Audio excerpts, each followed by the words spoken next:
RW dan Pak RT selaku pemimpin di masyarakat sekitar sini agar kegiatan-kegiatan positif ini bisa terselenggara dengan baik. Ya, tentunya kayak tadi salah satunya adalah kegiatan yang terbaru adalah diskusi wawasan kebangsaan. Ini penting sekali. Kenapa saya bilang penting? Jadi beberapa waktu lalu saya berkegiatan juga melakukan sosialisasi wawasan kebangsaan di sekolah SMP generasi Z, ya, Gen Z. Itu luar biasa. Kenapa saya bilang luar biasa? Ya gini, makin kesini, makin muda usia anak-anak, makin acuh terhadap yang namanya wawasan kebangsaan.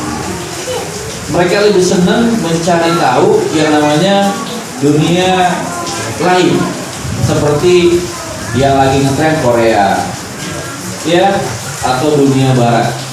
Tapi yang namanya wawasan kebangsaan, pilar-pilar kebangsaan, negara ini bisa ada negara ini kenapa sih gitu. Terus dulu itu pejuang-pejuang kebangsaan itu bagaimana mereka berjuang untuk mendirikan sebuah negara. Nah ini luar biasa, sampai akhirnya sekolah tersebut menjadikan bela negara itu jadi ekstrakurikuler. Jadi ada ekskulnya itu bela negara yang dikhususkan untuk anak-anak yang tertarik dengan yang namanya wawasan kebangsaan. Jadi itu penting sekali, Ustaz. Di era yang sekarang ini yang dunia, menurut saya dunianya itu sudah tanpa batas, borderless. Karena semua bisa kita lihat dalam satu genggaman. Ya, dari handphone kira-kira bisa melihat nggak Arab Saudi sekarang lagi ngapain? Bisa kan?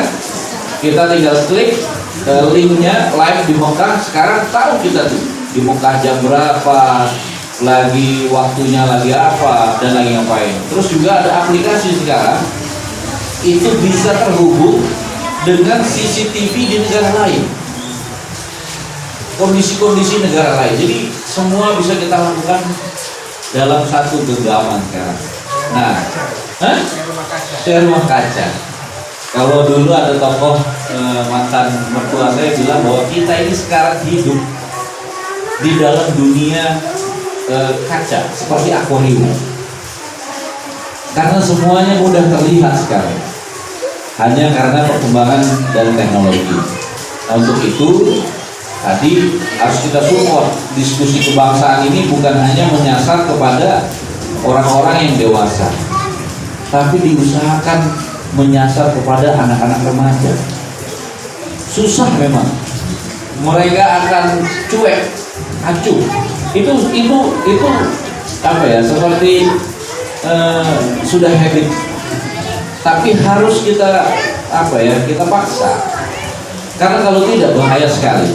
Nanti sense of belongingnya, kecintaan terhadap negara ini jadi luntur, jadi mudah terprovokasi melalui proxy war dunia teknologi, sehingga nanti yang seharusnya mereka menjaga negara dan bangsa ini dengan kecintaannya, akhirnya mereka acuh itu bahwa negara dimanapun sama aja, yang penting mereka bisa hidup dan bisa happy. Nah ini penting sekali. Jadi mudah-mudahan di PAUD ini juga diajarkan sedari dini, ya, wawasan-wawasan kebangsaan. Jadi selain nilai-nilai agama yang diajarkan, selain nilai-nilai kepatuhan terhadap kedua orang tua, tapi juga diajarkan nilai-nilai cinta terhadap bangsa dan negara Indonesia. Bayangkan di Cina, ya, di Cina, kenapa negaranya itu bisa masyarakat bisa sangat patuh terhadap negara, terhadap peraturan. Bahkan di sana yang menggunakan sistem komunis, ya, yang harus patuh terhadap pimpinannya, itu bisa dilakukan karena doktrinnya itu sudah dilakukan sejak mereka usia kecil, usia dini. Jadi sudah didoktrin harus patuh terhadap kebijakan negara begini dan lain sebagainya. Seperti di Jepang. Kalau di Jepang itu ibu-ibu kalau melihat orang bertemu di jalanan itu bisa nunduk-nunduk. akhlak, kalau kita bilang tuh akhlaknya bagus ya.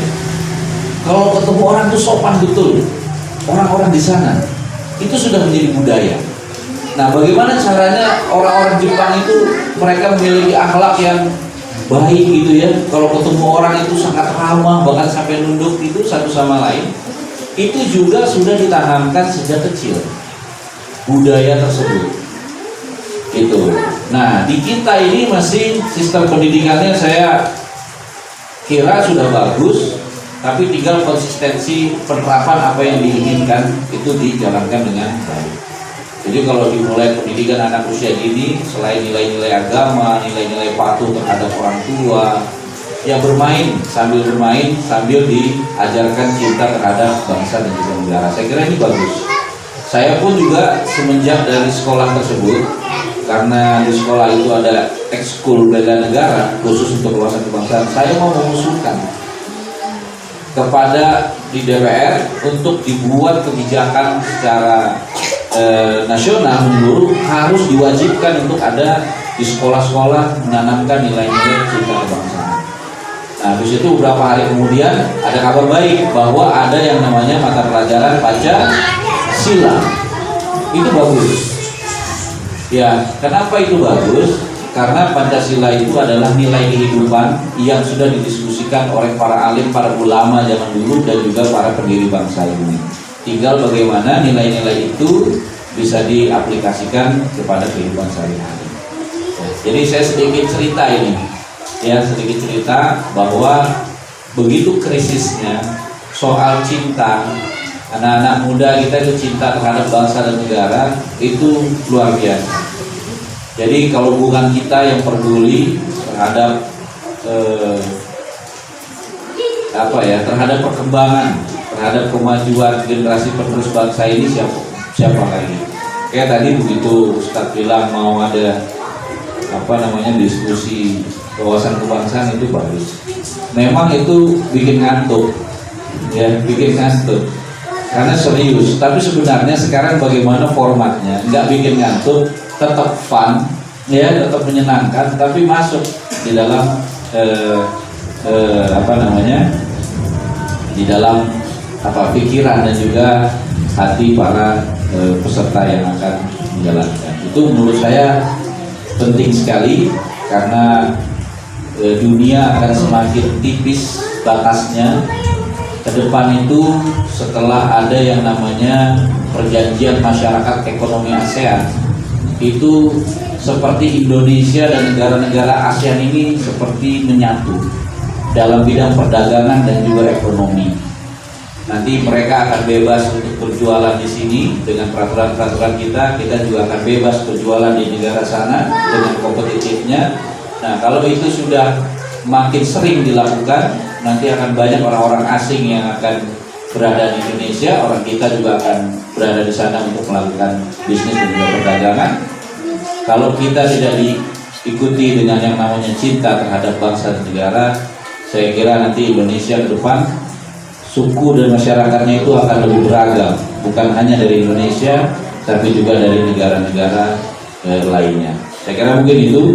Ini konteksnya jadi ngomong kemana-mana karena mumpung tadi Ustadz bilang ada wawasan kebangsaan, jadi saya sedikit cerita aja apa yang terjadi. Karena kalau tidak bahaya juga nanti. Saya juga takut juga anak-anak saya ini juga nggak paham gitu tentang hal itu. Makanya harus kita dari orang tua yang kira-kira menanamkan kepada anak-anak kita. Terima kasih sekali lagi, selamat atas digunakannya PAUD ini dan juga sudah lebih nyaman untuk digunakan belajar.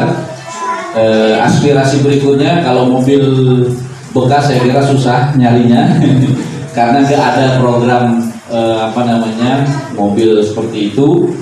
Tapi kalau misalkan mobil ambulans sepertinya ada ya.